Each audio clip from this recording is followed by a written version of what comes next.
বলুন তো রোদ পোহানো ইংলিশ কি? Today I have learned this word and that's why I love to share with you. আজকে আমি এই vocabulary শিখলাম. Suddenly I have come at our school field and the time I think I should learn about this thing. হঠাৎ করে আমি মাঠে চলে আসলাম, তখন ভাবলাম যে আমার এই শব্দটা শেখা উচিত. So after that I learned the means of রোদ পোহানো. It's mean like sunbathe, and another vocabulary is bask in the sun. So whenever you need something to know, the time you can learn and it will stay your mind a long time. যখন আপনার যেটা দরকার সেভাবে সেটা শিখবেন, তখন সেটা অনেক দিন যাবত মনে রাখতে পারবেন। যেমন আমার মনে হয়েছে যে রোদ পোহানো ইংলিশটা আমার শেখা দরকার, তো আমি শিখলাম। আশা করি এটা আমি ভুলবো না, অনেকদিন যাবত আমার মাথায় থাকবে। তো এইভাবে আমি আমার ভোকাবুলারি উন্নতি করতেছি ইনশাআল্লাহ।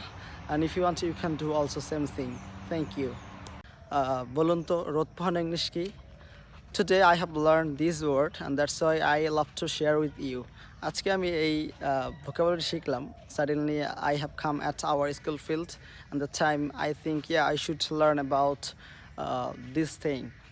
হঠাৎ করে আমি মাঠে চলে আসলাম, তখন ভাবলাম যে আমার এই শব্দটা শেখা উচিত. So after that I learned the means of রোদ পোহানো. It's mean like sunbathe, and another vocabulary is bask in the sun. So whenever you need something to know, the time you can learn and it will stay your mind a long time.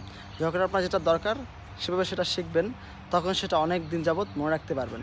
যেমন আমার মনে হয়েছে যে রোদ পোহানো ইংলিশটা আমার শেখা দরকার, তো আমি শিখলাম। আশা করি এটা আমি ভুলবো না, অনেকদিন যাবত আমার মাথায় থাকবে। তো এইভাবে আমি আমার ভোকাবুলারি উন্নতি করতেছি ইনশাআল্লাহ। and if you want you can do also same thing. Thank you.